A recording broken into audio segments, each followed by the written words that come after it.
You want to see the world and experience different cultures and live a really exciting life, and that doesn't have to be a someday thing. In fact, I personally don't think it should be. I think that you should travel while you work on your business goals, your fitness goals, and your relationship goals. And I think that you can actually use travel to make progress faster.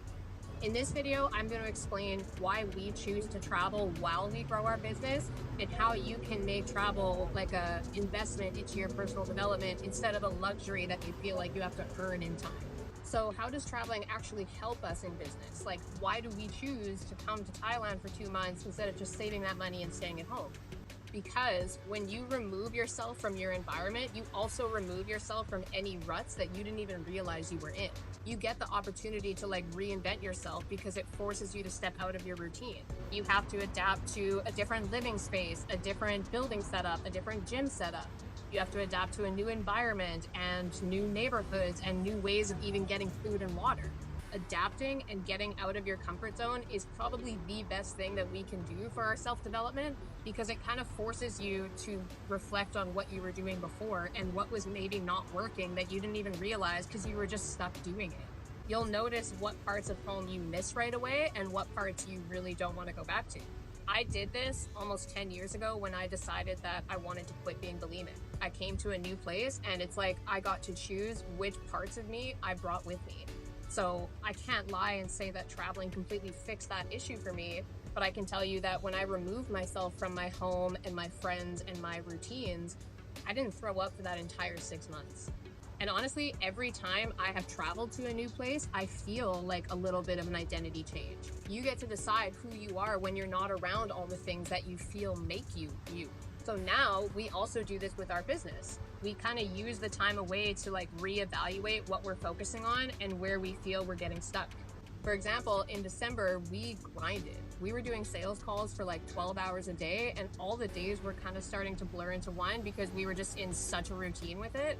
But we weren't leaving any time to do the kind of work that really excites us, which is making content for other inspired idiots. And then we came to Thailand and that forced us to change our routine. And we actually found that we like this new routine better because it makes us get up and give the first chunk of our day to making content like this. It feels like it puts the priority on the thing that feels really fulfilling to us. And the other reason why this works so well with our fitness goals and our relationship goals is because when you're away, you get an automatic out from commitments, wedding events or get-togethers or just pet feeding favors. And when it's people that you actually give a shit about, it feels like an internal struggle. But when you're away, there is no internal struggle. You get an automatic out. So you get all this time to focus on you and the things that you want to make progress in. When we were planning this trip, we were actually so excited to just have 2 solid months of working on our business, going to the gym, and just having new adventures together. So this is how traveling makes us progress faster in our business, our fitness, and our relationship goals.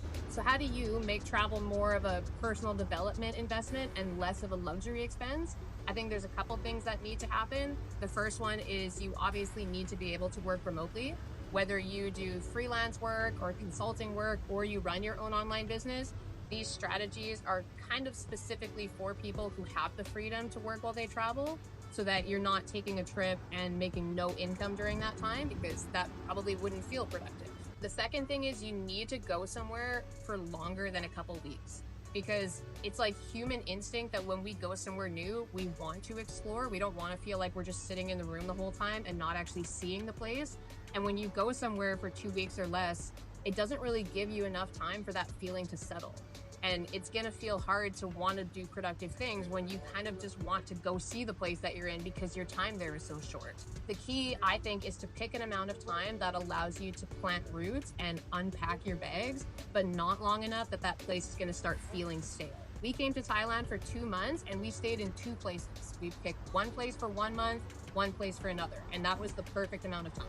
And then the third thing is you have to pick accommodations that are going to make you want to be productive.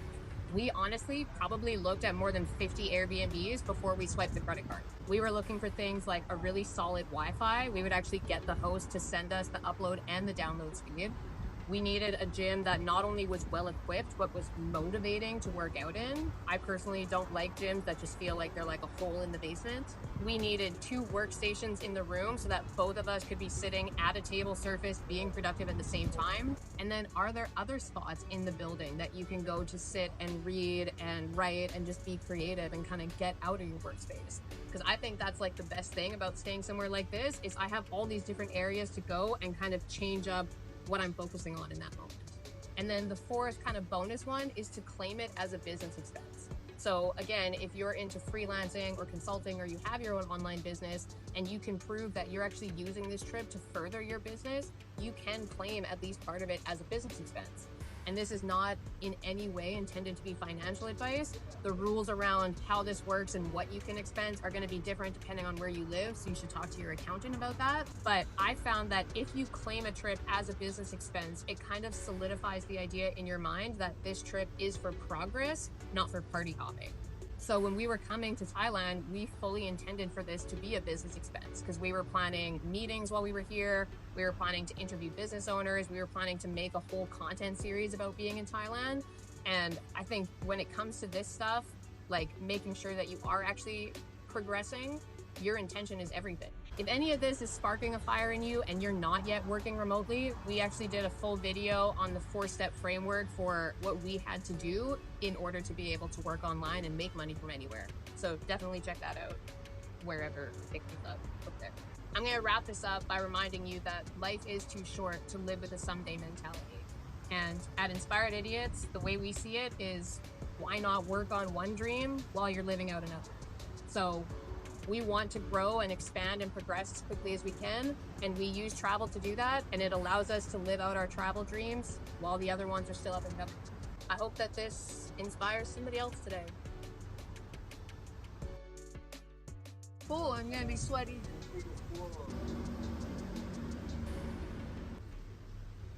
All right.